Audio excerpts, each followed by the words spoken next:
Hey, there's a plane. There's a plane.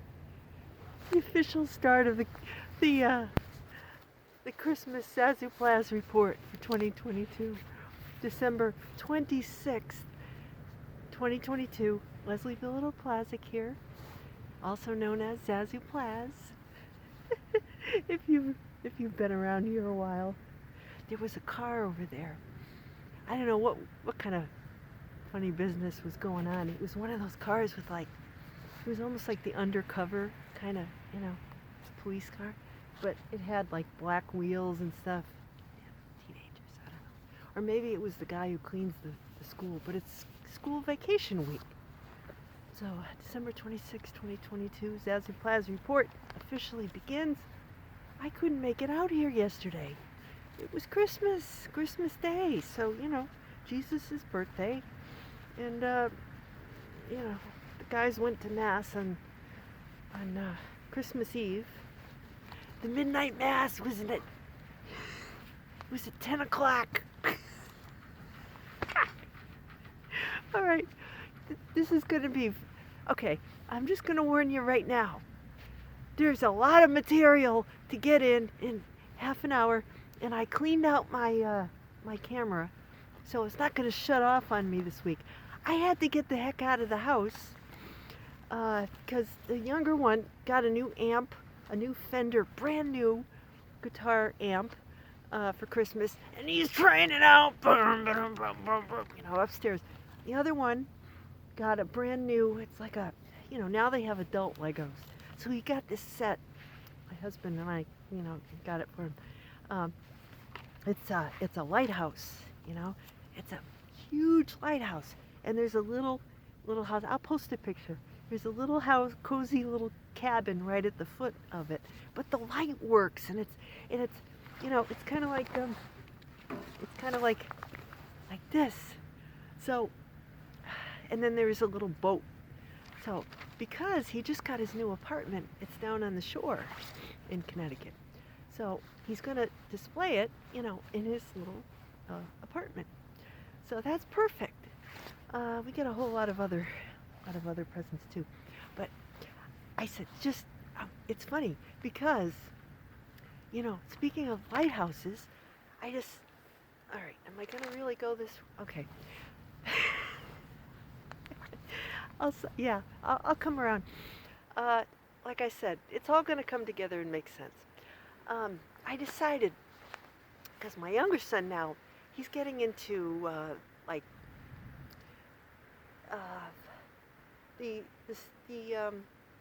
the spiritual arts, and just a little at a time. He's been learning tarot, how to do the tarot, and he's like,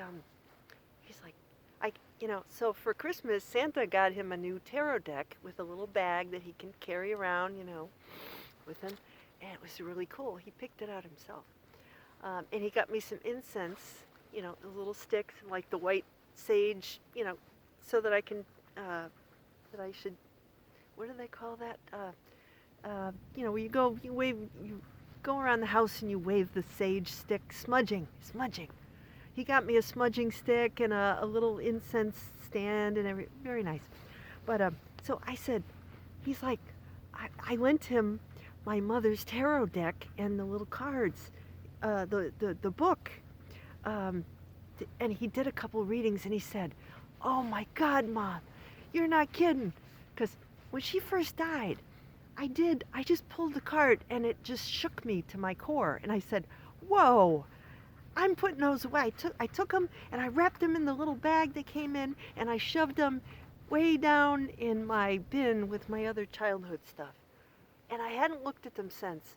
And I said, "Okay, Zach, you can, try Grandma's cards." And it's like that myth, where Icarus, or the guy whose father makes him let him. No, it's the other one. The guy who lets his son go off in the chariot of the Helios, right? He lets his son take off in the chariot of the sun, and he crashes the sun, and the whole world sinks into darkness, and But I said, how am I letting him? spiritually, he's a kid. How am I letting him drive my mother's, you know, ter- sun chariot that even I can't even, I can barely manage. So anyway, he's like, now he has his own deck and it's fine. So I put her deck, but I said, because it's Christmas, I said, well, I'll pull a card. They're just cards, and it's done in a spirit of love. So I drew the Hermit. So the Hermit, you know that one. So it says the Hermit is the old guy with the lantern, and it says the sage or the guru, the wise guru who's up on the mountaintop. He's all alone, and he's proclaiming the truth. He's found enlightenment, and it says either that you have guidance around you, or which in my case is my mother, and it says that I can trust my inner guidance, or my inner wisdom. So I offer this to you today. That was my experience trying to channel my mom's energy. She's all over the place. We lost her last year, but so today I woke up this morning, I got this song in my head saying, put a little love in your heart, okay? It was yesterday, Christmas was Annie Lennox's birthday, from the Eurythmics. And she just got into the Rock Hall of Fame. I featured her a few weeks ago. But I thought, put a little love in your heart. That's perfect. Because I needed it, And that kind of got me through the day humming that song. I guess, I did some research. I guess some lady sang it back in 1969, but I was a baby. I don't remember it. I was like 3 years old, almost 4, 3.5. So I don't remember that version, but I remember the one in 1988, 89, which was the Eurythmics. And so I'm going to post a link to that one. It makes me happy. It really fills me with joy, that song. And the holidays are hard. Not so much with the people who are gone as the people who are still here. Okay, I'm probably gonna get canceled for that. But I speak truth, no? I mean, the people who are gone, they're okay. They're, it's the people who are still here you gotta deal with. So put a little love in your heart, right? As your kids are, making so much noise you can't think straight, and anyway, so the letter G is also featured today. So I thought, okay, so I talked about the Hermit, the guru. So there are the positives of the letter G, right? God, guidance, right? And gold. And I'll get to the gold in a minute. It all ties together. So you want to look at the good, right? The good. The good G words. But I'm gonna cruise through the other, the negative G words first. So, because a lot of these have to do with the holidays. Greed, right? I want that. I want that. I want that, right? I'm happy. For the first time, I got everything I asked Santa for, from either my kids, my oldest son got me a cute little coffee warmer that you can also rest your phone on, and it looks like a cat. It's got little paws that stick. It's kind of like this, and you warm your coffee, and you can put it on different temperatures, and then you can put your phone on the little thing and rest it up against the mug. It's kind of nice. And let's see. I told you what my husband got me. Some nice, those shower gels and lotions and things, and I got candy and a nice card for my dad, and he always gives, you know, parents at this age, they just, they give everybody, write a check. Here you go. Because you don't know what anybody wants, so it's like, um, so, there's greed, just a little bit, but there's gratitude. On the other side of greed is gratitude. I'm thankful. I'm so thankful. I had a wonderful Christmas. I had, dinner with my dad last night.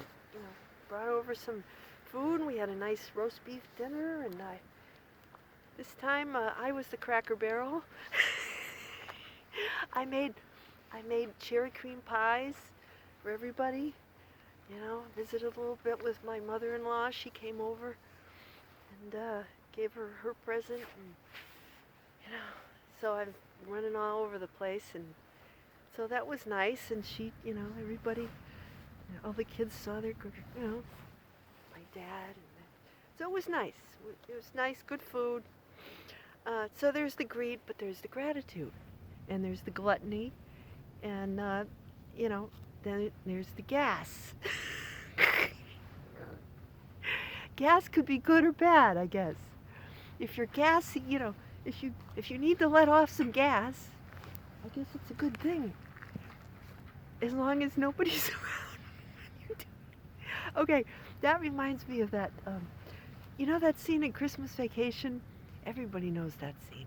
Speaking of gas, where the cousin, Randy Quaid, he comes and he parks his RV out front, and he has the two, the pipe, and he gets, he puts all the stuff from his, the sewer, down the sewer. And then, somebody said, somebody light a match, and that thing's gonna blow.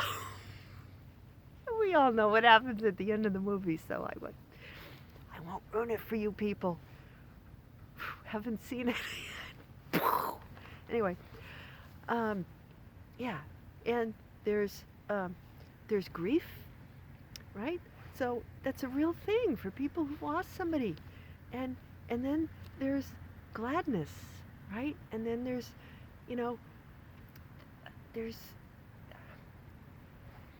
the, and I gotta tell you this. I was putting the cherries on my cherry cream pies. My mother always made the cherry cream pies. So, and this was, what was it? Christmas Eve. No, during the afternoon. Because I looked out, and, no, it was Christmas Day. In the morning. Because I had put the cream cheese part in the pie, in the graham cracker pie shells, you take the cream cheese and you mix in like lemon juice and almond extract and sweetened condensed milk and everything. And I did it twice. And then you set that overnight. And in the morning, my mom used to, spoon on the cherry filling, right? And then let that chill. And right before serving, you put a little whoosh, on there. So I'm putting the cherry filling, and I'm thinking about Mom, I guess. I don't know. I was thinking about the pies and everything I had to do. And all of a sudden, I look out at the pear tree, and there's a female cardinal sitting there looking at me. So that's got to be Mom. So I said to my oldest son, look at the cardinal. He's like, what? He didn't see it. I said, look. And then finally, it hopped around, and then it darted across the yard. And he's like, oh, there it is. So sometimes people don't see the miracles that you see. Maybe they're just for your eyes. Who knows? But if you're patient, sometimes, the miracle will cooperate so that other people can see it. Sometimes it's not meant for them to see. But in this case, my mom wanted to say Merry Christmas to my son. So, anyway, I offer that to you. On the other side of grief, there's hope. There is God. God in the living creatures that surround us. God in everything. Everybody and everything, right? So, there's the other stuff, and there's the Grinch. But at the end, he gets a little love in his heart, and it all comes together, and it all the Who's are happy and have their roast beefs. Anyway, but there's guidance, right? For you know, which is essentially, oh, come on. Um, so I wanted to offer that. And I want to, and here, you know, gold. I said I'd come back around. So, okay. So there's this. This is my dog, Dee Dee, Bebe. This is her toy that Santa put in her stocking. And you can see that she's already played with it. And Santa was good to her. And then she got some rawhide shoes. But I want to offer this to you, is because I'm coming around. Okay. So I said, oh my gosh, who does this remind me of? Pippi Longstocking. She was one of my favorite characters when I was a little girl, Astrid Lindgren. Look at that. I think she's from like Sweden or something. She's, I don't know. And I had Pippi in the South Seas and Pippi Goes on Board. Pippi is a prize. Quiet little girls will join those who are tomboys by nature and spun uproarious glee at her absurd doings. Sweden. All this good fun comes to us from Sweden, invented by a storytelling mother for her children and their friends. Welcome to Pippi, once met, never to be forgotten. New York Herald Tribune. Wow. So, this contributed to my childhood. It sort of shaped me. There was a movie, and I remember my parents took me. It was in Hartford. It was one of those, city cinemas. It was like 99 cents or something.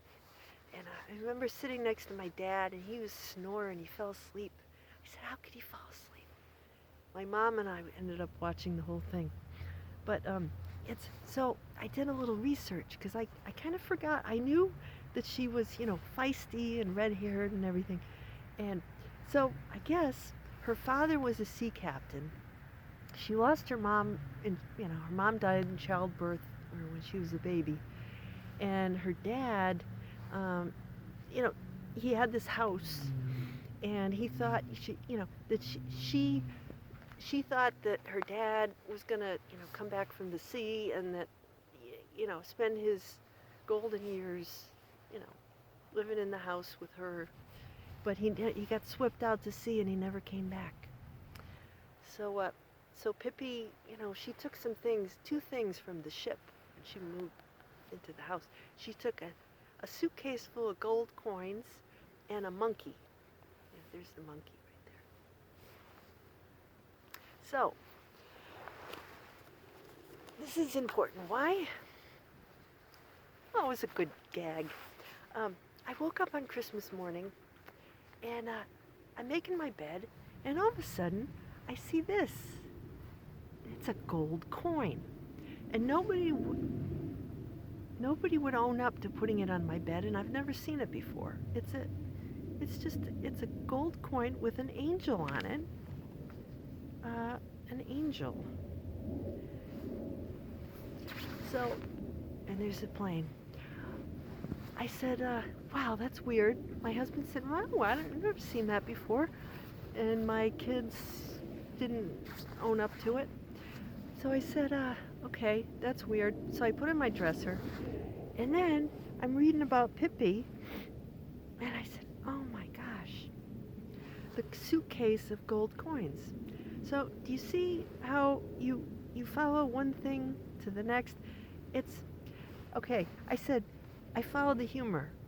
Because the only thing I could think of yesterday going through my day is, I'm going to miss my Zazoo report tonight. And I was upset. Because that is the one thing that brings me the greatest joy. And it's just something I have a compulsion to do it. But there's a release. There's kind of it's a creative release. It's the only way I can explain it. And it gets rid of the guilt and the greed and the gluttony and Well, not near the gas.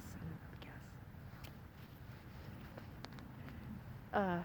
The Grinch and the grief. It puts the love in my heart, you know? So, anyway, the monkey. I got two songs for you today. The other one, of course, would be Shock the Monkey by Peter Gabriel, which turns out was re-released this year, April 22nd, 2022, for Earth Day. There was some organization, I guess he has something to do with, called Earth Percent. I don't know. I'm going to look it up. Peter Gabriel, of course. Shock the Monkey. Amazing video. And the shock, you know.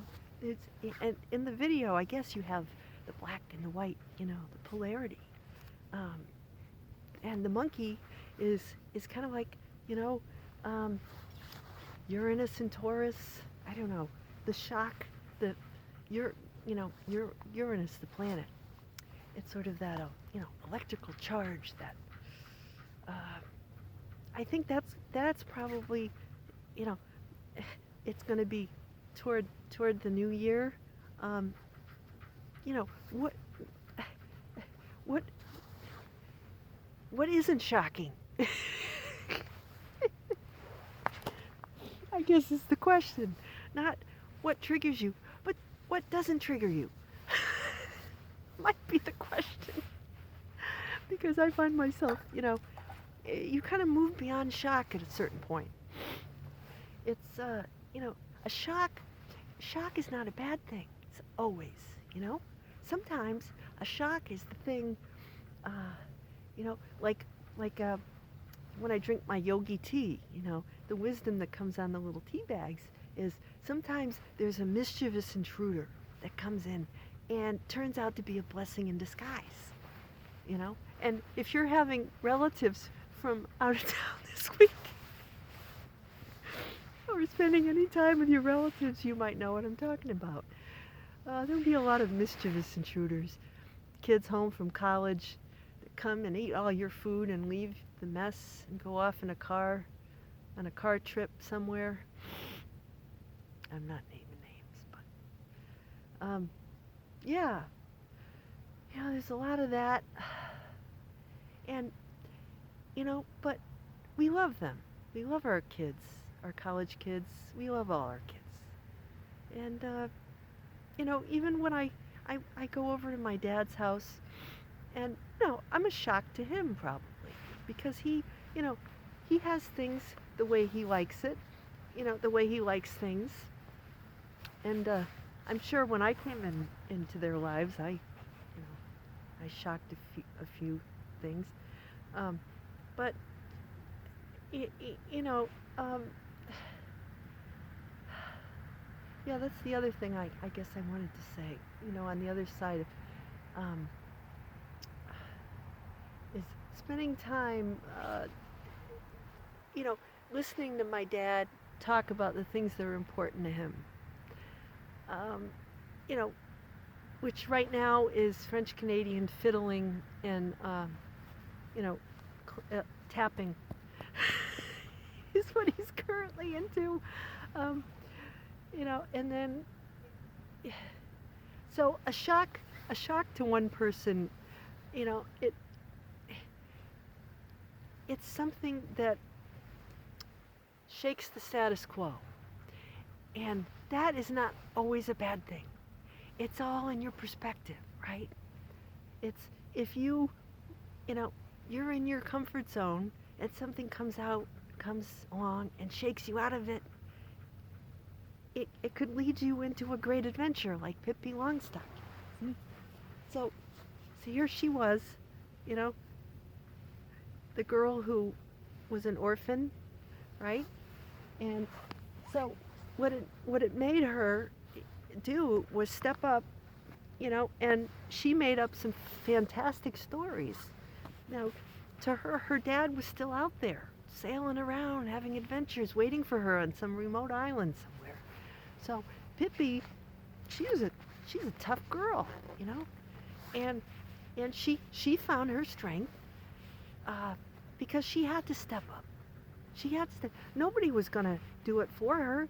She had to become her tough, Pippi self and invent her, you know, her stories as she went along and share them with people. You know, she's got her monkey, she's got her, you know, her pigtails, and then she's got lots of stories. Was her life easy? No. But did she have fun while she was, you know, out there looking for her father and, you know, all her adventures? That was the life that she'd meant to live. If her parents, I know it's a children's book, but you know, when we start doing research and doing astrology, and you know, when you really start to dig down deep and figure out, you know, and read about the mysteries, right? Including yourself and what you're here to do, right? You discover that there are, you know, your life also is an adventure, you know, to be lived, not to be, you know, just coasted through on easy, you know, on a yacht. You know, if she was born to rich parents on a yacht, there would be no story. That's it. That's a boring story. But here, this girl, you know, she had hard knocks, but man, she have an interesting life. So, you know, the children's books that we're raised on, they make us, in a way, who we are today. Me, anyway. I can't speak for anybody else. I, you know, always speak for myself. And you know, and so is the nativity story, right? A story. Of course, Jesus came. You know, Jesus came to teach us, you know, how to be of service, how to forgive, how to love, how to put a little love in our heart, right? That's what he came for. And that's the reason for the season. So I hope this holiday season you have a lot of love in your heart, a lot of joy, and gladness, and not so much gas as as gratitude and glee, and you know, good food, good times.